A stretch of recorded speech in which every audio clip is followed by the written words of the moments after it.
Welcome back to Chess DNA, guys, and in today's video we are touching a very important topic in chess, which is about openings. So if you're confused whether you want to play one e4, one d4, one c4, one knight f3, one b3, one g3, like so many different moves you have with white, and then there's so many responses that you have with black against each of these moves. So if you're confused, then you're in the right place, because I'm going to walk you through a general structure of these openings and explain their ideas. And then you can choose your opening repertoire accordingly and wisely depending upon your style of play. So let's dive right into the first option that we have with white, which is this e4 move. It's called the move that is best by test by the great Bobby Fischer, not without a reason, because it opens a couple of pieces here for white. It opens this light square bishop. It also opens this queen. So you're already unlocking a couple of pieces here. And if you keep the three main objectives of the opening in mind, which are to control the center, to develop all your pieces, and get the king to safety. This move offers the best justification because you are ready to develop a few of your kingside pieces quickly, the knight to f3, the bishop to b5 or c4, and then castle pretty quickly on the king side. So this move offers the best justification for that. And against this, there are so many responses that black can have, like maybe 6 or 7 main responses. We're going to talk about them one by one. So let's say they also follow the same logic and you're controlling a central square in their territory. So they might say that, okay, we are also going to control a central square in our territory. So like they're controlling d4, we are controlling d5. Against this, you have so many responses. You can immediately play the d4, and this is called the center game. And they can capture the pawn, you can gambit another pawn, and then play like bishop c4, give all your pawns, and then recapture with a bishop. This is known as the Danish gambit. And it's a very popular opening in blitz and bullet, but not in classical because it's a little risky, as you're sacrificing a couple of pawns in the opening. And if your opponent knows the theory, then it's not a wise choice to play it in classical. But it is very tricky, very tactical, very sharp, very aggressive. So might be a good weapon for blitz and rapid. Also against e5, you can start with knight c3, and your idea is to play the move f4 here and go into the Vienna gambit. And this is also a nice weapon you can use in rapid and blitz, but not so much in classical, because if black knows the theory, then you might not get any advantage with white pieces at all. So it's also a risky choice for classical. But if you start with the objectively best move, knight to f3, attacking the pawn on e5, then black actually has 3 main options. They can defend the pawn with knight c6. They can defend the pawn with d6. They can defend, or not just defend, but counterattack your pawn with knight f6. So knight c6 is like the most popular response, against which white has 6 main different options. First of all, we have the Scotch opening, immediately striking in the center with d4. Then we have the Italian opening, developing the light square bishop to c4, keeping an eye on the weakest pawn in the enemy territory, against which black has 2 main options. Knight f6, against which you can go into the fried liver attack or just play the more solid d3 move in this position. They can also play bishop c5, and against which you can play the Evans gambit or just choose to play the more solid d3 in this position. So Italian is the most popular, I would say. There's Ruy Lopez, also very, very popular, against which black can choose to play the Berlin defense, very, very solid. And they can play the main move a6, against which you just like to drop the bishop back and play the mainline Ruy Lopez. So there's so many options that black gets in these openings as well. But really, if you want to just surprise your opponent, you can play the Ponziani opening in your blitz and rapid games. You can play the more less known, Gleck system with g3. You can also play knight c3 if it leads to 4 knights game. So these are all the options. And also after 4 knights, you get the chance to play the 4 knights Italian, the 4 knights Ruy Lopez, or 4 knights Scotch. So many options you get even here. Like even the Gleck system, 4 knights Gleck system exists as well. So that's all in the knight c6 system. But if they play d6, that's called a Philidor defense, a slightly inferior opening because you're not developing a piece but making a pawn move.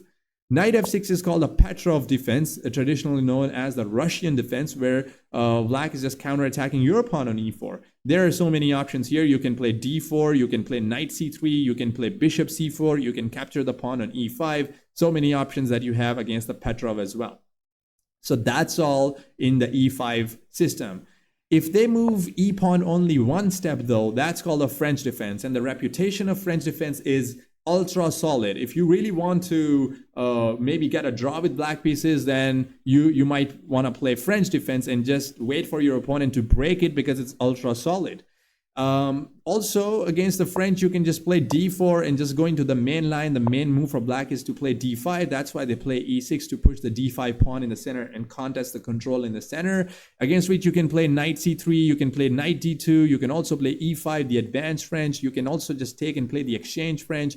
But the move that I really like against the French is d3, heading towards what we call the King's Indian attack. Knight f6, I mean, after this, you can just play knight d2 in this position, knight f6, then you can play knight f3, c5, g3, bishop e7, bishop g2, castles, castles, and knight c6, rook e1, and we are playing the King's Indian attack, which you can play against the e6 Sicilian as well as against the French defense. My favorite line, as I wanted to highlight here. So that's all about the French. What about the d-pawn if they move d-pawn 1 or 2 steps? Well, if they move it 2 steps, that's called a Scandinavian defense. Also not so popular opening at the top level, but slightly inferior, again, by the words of Bobby Fischer, because if you take the pawn, then they are supposed to take back with the queen, and you can hit the queen with the knight, so you're taking a lead in development, making the queen go back, and then you're already heading, taking a lead in development. So Scandi is not a popular choice at the top level, but if you know the theory well with black, you can absolutely play it, and it's absolutely playable for blitz, rapid, as well as in classical, but might not recommend it for classical here. So that's a Scandinavian. If you move the d-pawn 1 step, that's called a perk defense. And here the idea for black is that they want to immediately fianchetto their dark square bishop to g7.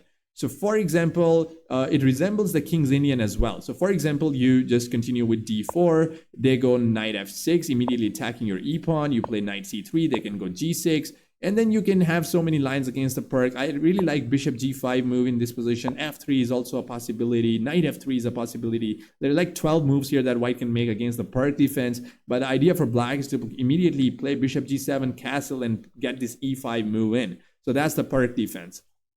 And it's also very, very tactical and sharp. It can get very tactical and sharp. It can also get positional, but mostly it gets tactical and sharp. So after e4, what if the c-pawn moves? If the c-pawn moves 1 step, that's called a Caro-Kann defense.